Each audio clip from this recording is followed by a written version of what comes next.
My fiancé said, "You're not on my level financially." I replied, "Then let's fix that." The next day, I sold the house she was living in because it was in my name. When she came home, the movers were waiting.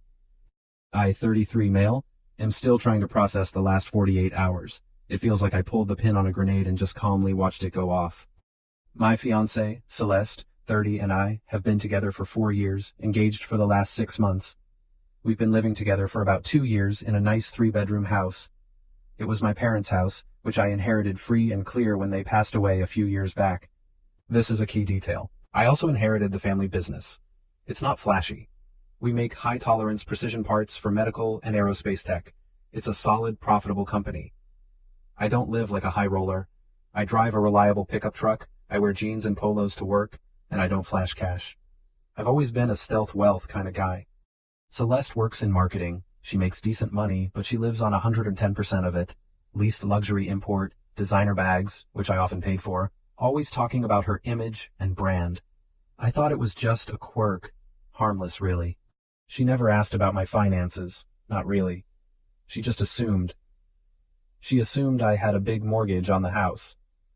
She assumed I was a salaried manager at my company, not the owner. I never corrected her. I figured, why does it matter? She loves me for me, right? Right. The fight started on Wednesday. We were talking wedding budgets. She and her mother, Brenda, 58, had a binder. The binder was thick. The binder was terrifying. "I just don't see why we need monogrammed, linen-wrapped ice sculptures," I said, trying to be gentle. "And a 10-piece band? A DJ would be fine." Celeste sighed, that deep, put-upon sigh. "Leo, this is our wedding. It's a reflection of us. Don't you want it to be elegant? Don't you want to show people we've arrived?" "Arrived where? We're just getting married. I'd rather put this money toward a killer honeymoon.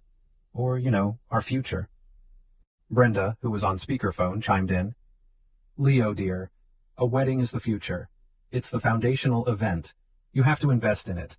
Celeste has a certain standard to maintain." "A standard I'm apparently paying for," I muttered. Celeste slammed the binder shut. "What is that supposed to mean?" "It means this is getting out of hand. This budget is more than my truck. This is insane." She stood up and her face went cold. It was a look I'd never seen before. Pure, unadulterated contempt. "You know what, Leo? This is the problem. Your anxiety about money. It's exhausting. I am so tired of dragging you up to my level." I just stared. "Your level?" "Yes, my level. My career, my ambitions, my standards. I'm bringing so much to this marriage, and I'm constantly having to apologize for your limitations. Honestly, if we're going to be this blunt, you're not on my level financially, and I'm tired of pretending it doesn't bother me. I deserve those ice sculptures." I looked at her. Really looked at her. The woman I was going to marry. The woman living in my house, driving a car I'd put the down payment on, wearing a ring I'd paid cash for. "You're right," I said quietly. "You're absolutely right. I'm not on your level. Let's fix that." She blinked, clearly expecting a fight, an apology. She got a flat, calm agreement. "Good," she huffed, though she looked confused. "I'm glad you finally see it. I'm going to bed. Think about what you're willing to sacrifice for us." Oh, I thought about it. I didn't sleep. I spent the night on my laptop. I wasn't looking at wedding venues. I was looking at real estate. The market in this area is scorching hot. Houses are selling in hours, not days. Especially a paid-off house in a good neighborhood. At 7 a.m. on Thursday, I called a realtor I know through a business associate, a real shark. "I need to sell my house," I said, "today." "You mean list it today?" "I mean sell it today. I want a cash offer, quick close, as is. I'll take a 10% hit for the convenience. I just want it done." He must have smelled the urgency and the commission. He made some calls. By 10 a.m., I had a cash offer from a property investment group. It was $50K less than market, but it was done. They wired the deposit. We'd sign the final papers digitally by end of day. Closing date? Tomorrow. Friday. They wanted possession immediately. "Then let's fix that," I muttered to myself. Next, I called a moving company. "I need an emergency pack and move. Today. Just my personal effects. Office, my clothes, my tools. Everything else can stay for now." I spent all day Thursday while Celeste was at work, directing movers. I packed my clothes, my books, my computer, the photos of my parents. I'm writing this from a corporate apartment I keep for business purposes. It's clean. It's empty. It's all mine. Then I made one more call to a different moving and storage company. I scheduled them for Friday at 5:30 p.m., right when Celeste gets home from work. I gave them the address. I told them the house had been sold and the new owners wanted it cleared. The remaining occupant needs to be out, I said. Her belongings are to be packed and moved to a storage unit. Here is my credit card. Pay for 3 months in advance. Her name is Celeste. I texted her one thing this morning, Friday. We need to talk when you get home tonight. It's important. She replied, finally ready to discuss the wedding budget properly? Good. It's 5:15 p.m.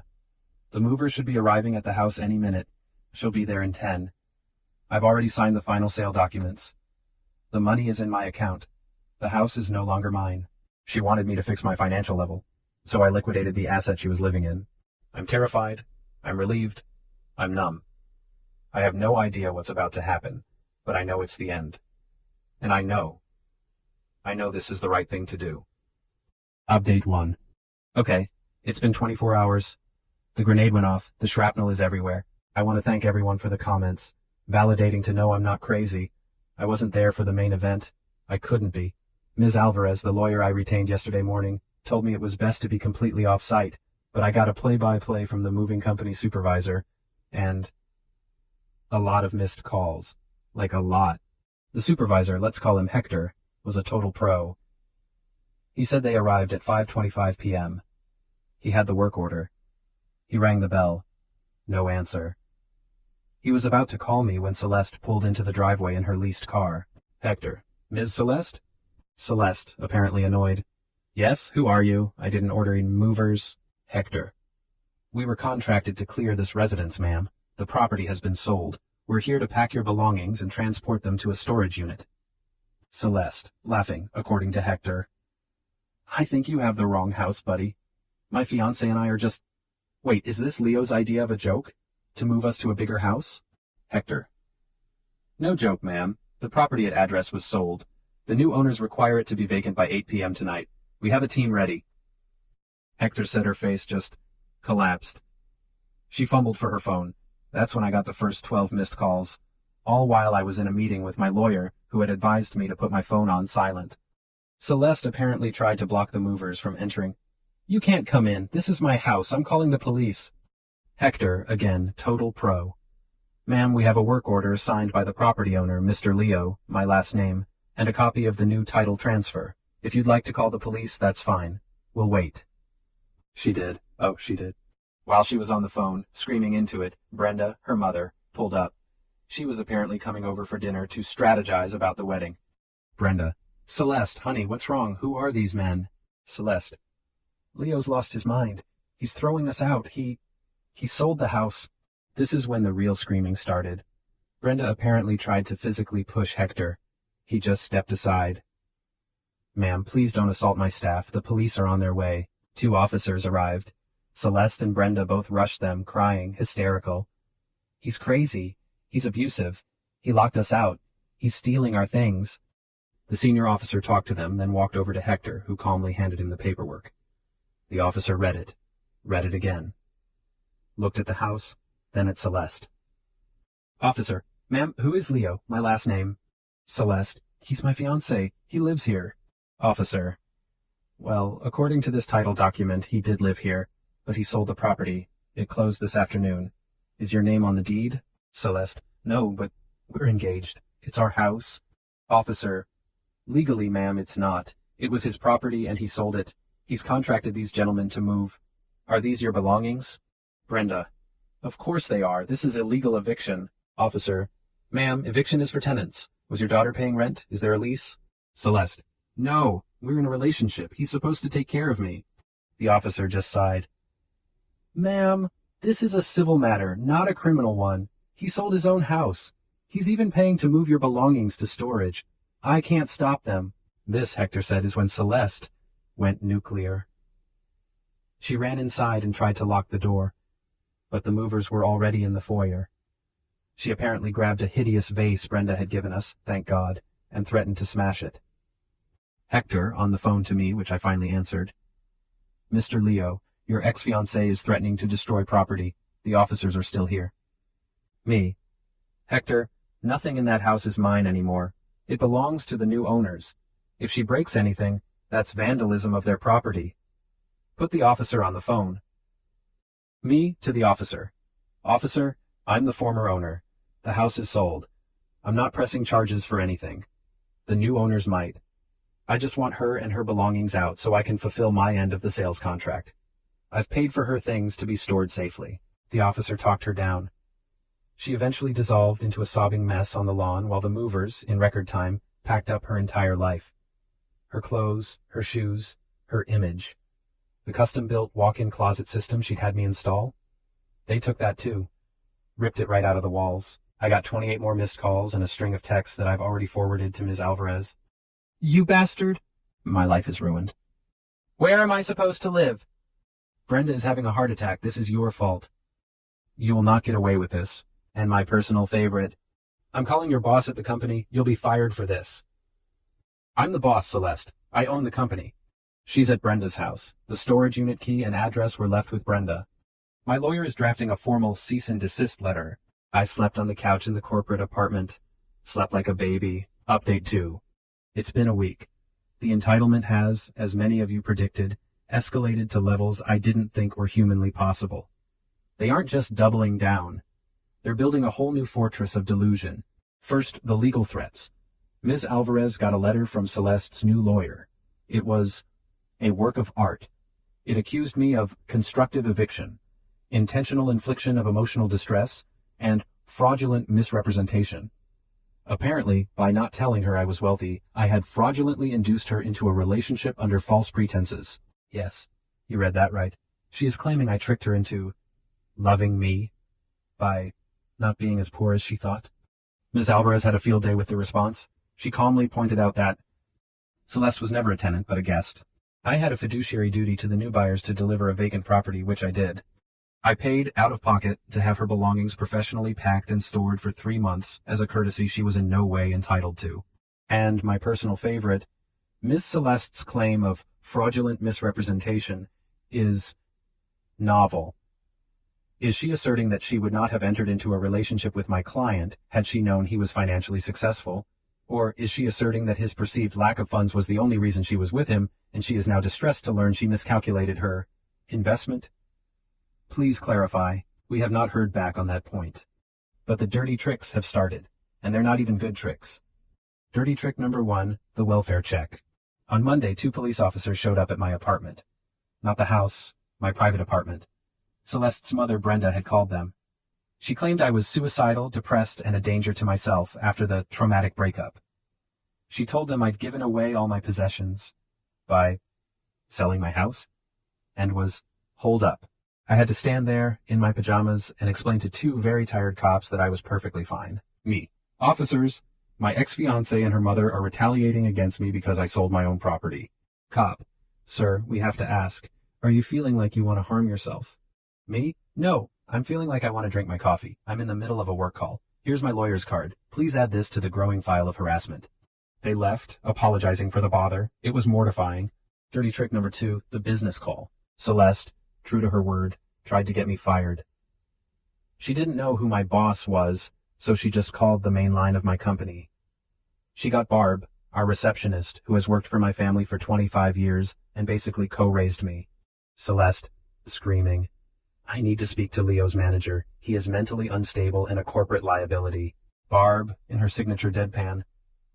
Leo doesn't have a manager, dear. He owns the company. This is Precision Dynamics. You've reached Barb. How can I help you? Celeste, what? Barb. He signs the checks. My check, in fact. Now, you're tying up a business line. Is this a professional call or a, what's the word, personal one? Celeste apparently just hung up. Barb called me right after. So, that's what's going on. Want me to start forwarding all her calls to that fancy lawyer of yours? Yes, Barb, please. Dirty trick number 3, the ambush. This was the worst. I had to go to my old bank branch to finalize some paperwork related to the old house's utilities. As I'm walking out, Brenda jumps out from behind a pillar. Leo, you can't ignore us forever. I almost dropped my briefcase. Brenda, you're not supposed to be contacting me. Don't you hide behind your lawyers. You have ruined my daughter. She can't eat. She can't sleep. She is living out of boxes in my guest room. I paid for storage, Brenda. That was her choice. You humiliated her. You did this performance, just to make her feel small. No, I did this because she told me I wasn't on her financial level, and I was tired of being looked down on in my own home. You raised her to believe that. This is the consequence. Now, please excuse me. I tried to walk past. She grabbed my arm. You owe her. You owe her for her time. 4 years she gave you. 4 years she could have been finding someone appropriate. Someone on her level, I finished. I pulled my arm away. Don't touch me. Don't come to my business. Don't call the cops on me. Tell Celeste her lawyer can talk to my lawyer. That's it. We're done. I walked away while she was still yelling. It's not over. We will get what she deserves. This is so much worse than I thought. They're not just entitled. They're broken. They genuinely believe they are the victims here. My lawyer is now filing for a restraining order. Update 3. Hello again. It's been about a month. The restraining order was granted after the bank ambush and the phony welfare check. Brenda and Celeste are legally required to stay 500 feet away from me, my home, and my place of business. This, of course, has not stopped them. It has just made them dumber. The main event of this update isn't a dirty trick. It's the pivot. After a month of her lawyer getting absolutely nowhere, because again she has no case, Celeste apparently decided a new strategy was in order. The restraining order means she can't contact me, but it doesn't mean her friends can't. I got a text from a number I didn't recognize. Leo, it's Madison, Celeste's maid of honor. Listen, I know you're mad, but Celeste is a wreck. She misses you. She told me what she said and she knows it was stupid. She was just stressed. Can't you just talk to her? I sent it to Ms. Alvarez. She advised me to ignore it, a clear attempt to bypass the court order. Then, 2 days later, I get a call from Mark, my supposed best friend, who was supposed to be my best man. Mark. Hey, Leo. Man, this is a whole mess. Me. Mark, good to hear from you. Been quiet. Mark. Yeah, well, listen, I had dinner with Celeste. My blood went cold. You, what? Mark. Just hear me out. She reached out. She's devastated. She told me everything about your company, the inheritance. Leo, why didn't you tell me? Me. It's my business, Mark. It's not who I am, or I thought it wasn't. Mark. Well, that's the thing. Celeste gets it now. She sees the full picture. She was just acting out because she was insecure about her finances, trying to, fake it till you make it. She loves you, dude. She's just ambitious. You should admire that. Me. She told me I wasn't on her level, Mark. She and her mother humiliated me. They harassed me. They called the cops on me. Mark. They were panicking. You pulled the rug out. What did you expect? Look, she's willing to go to counseling. She'll do whatever it takes. She just wants her life back. Your life. I couldn't believe what I was hearing. He'd been completely turned. Me. Mark, did she or Brenda offer you something? Mark. What? No, dude, that's low. Me. Is it? Brenda cornered me at my bank. Celeste tried to get me fired. They're not panicking. They're manipulative. And now you're their puppet. Tell Celeste. No, don't tell her anything. I'm disappointed in you, Mark. I hung up. But the grand finale, the revenge part you've all been waiting for, wasn't something I did. It was something Ms. Alvarez did. It was pure, beautiful, legal consequences. Celeste's lawyer, in a desperate final attempt, filed a motion for temporary spousal support and demanded I pay her $75,000 for her emotional and financial investment in the relationship, plus her legal fees. We went to a preliminary hearing. Celeste and Brenda were there, dressed like they were attending a funeral, all black, dabbing at their eyes. Celeste looked terrible. Brenda just looked furious. Her lawyer made his case. Your Honor, Ms. Celeste gave 4 years of her life to this man. She performed wifely duties. She invested in their shared home, believing it was their future. He then, with malice and forethought, rendered her homeless and destitute, all because of a simple heat-of-the-moment argument. The judge looked bored. Wifely duties? Were they married? They were engaged, Your Honor. The wedding was planned. So no, they were not married. And the home? Was her name on the deed? No, Your Honor. Was there a lease? Did she pay rent? No, Your Honor. So she lived there for free for 2 years. And her investment? She decorated, Your Honor. She oversaw the installation of a custom closet. Ms. Alvarez stood up. Your Honor, my client paid for that closet. On his credit card. We have the receipt. The investment Ms. Celeste made was living, rent-free, in my client's home.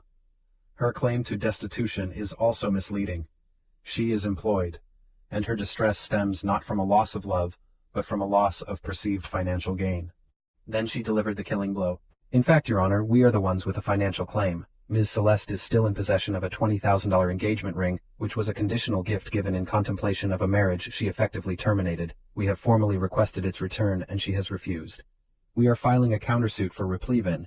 We are also seeking to have Ms. Celeste and her mother, Ms. Brenda, held in contempt for repeatedly violating a restraining order via third parties. The courtroom was silent. Celeste's face went from pale to ghostly. The ring. She thought she could keep the ring. The judge looked at Celeste. Ma'am, is this true? You still have the ring? Celeste, in a small voice. It was a gift. Judge. It was a conditional gift. The condition was marriage. You're suing him for emotional distress while holding onto a $20,000 asset he gave you. Son, is your lawyer's motion in order? Her lawyer just stammered, Your Honor, we were not aware. The judge dismissed their entire motion, laughed it out of court. He set a date for our motion. Celeste either had to return the ring within 10 days, or a judgment for the full value would be placed against her. She and Brenda stormed out. I heard Brenda screeching in the hallway. This is a travesty. He's controlling her with that ring. He's a monster. He's not a monster. He's just a guy who finally learned to read the fine print. Final update. It's been 6 months. The dust has settled. The circus has left town. The 10-day deadline for the ring came and went. Celeste did not return it. Typical. So Ms. Alvarez filed the judgment. Celeste now owes me $20,000. Her lawyer, seeing the writing on the wall, and probably not getting paid, officially quit. The judgment meant we could go after her assets, which, as we all know, are limited. We placed a lien on her leased car. We were about to file for wage garnishment at her marketing job. 2 weeks ago, I got a call from Brenda, from a new, unknown number. You've won, she said. Her voice was dead. Brenda, you're violating a court order. I don't care. You're garnishing my daughter's wages. She's going to lose her job. She can't. She's a wreck. She won't stop crying. She's back in her childhood bedroom. Is this what you wanted? To ruin her? I wanted her out of my house. I wanted her to stop harassing me. I wanted my ring back. She did all of this. She told me I wasn't on her level. She's the one who couldn't live with that. She loved you, Brenda whispered. No, I said. She loved what she thought I could be, and she hated me for what she thought I was. Then she found out she had it all backwards, and that's what's killing her. Not the loss of me, the loss of the deal. There was a long pause. The ring is at a pawn shop, Brenda admitted. She sold it weeks ago to pay her lawyer. She only got $8,000 for it. I had to laugh. Of course she did. So she can't return it. And she can't pay me. And she spent the money. That's just perfect. Please, Brenda begged, don't garnish her wages. It'll destroy her. I'll pay you. I'll take a loan from my 401k. I'll pay you the $20,000. Just let her go. I thought about it. I thought about the humiliation, the bank, the cops, the welfare check, my friend Mark. Here's the deal, Brenda, I said. You're going to pay me, but not the $20,000. You're going to pay me the $8,000 she got for it. That's the actual damage. And in return, you and she will sign a new agreement, drafted by my lawyer, that includes an ironclad non-disclosure agreement and triples the distance and time of the restraining order. If I ever hear from you, see you, or hear of you ever again, the original $20,000 judgment gets reinstated with interest. Am I clear? Yes, she whimpered. Thank you. Ms. Alvarez drafted it. Brenda wired the money. It's over. I sold my business. I know. But the joy was gone. Barb retired. I realized the company was my last tie to my parents, and I was holding on to it for them, not for me. I got an insane offer from a larger competitor. I took it. I'm not in a high-rise condo. I bought a small plot of land a few hours away. I'm building a house, a small one, with my own hands. I'm pretty good with wood. Turns out, I like doing things myself. I don't know if Celeste or Brenda ever realized their mistake. I doubt it. People like that, they don't have a change of heart. They just move on to the next host. I heard from Madison, the ex-bridesmaid who apologized profusely, that Mark and Celeste are, wait for it, dating. She told him she just loves a man in finance. He's a junior accountant. She's downsizing her life to focus on what's real. She's living with him in his tiny apartment. I give it 6 months. As for me, I'm fine. I'm better than fine. I'm free. She was right about one thing. I wasn't on her level. Thank God.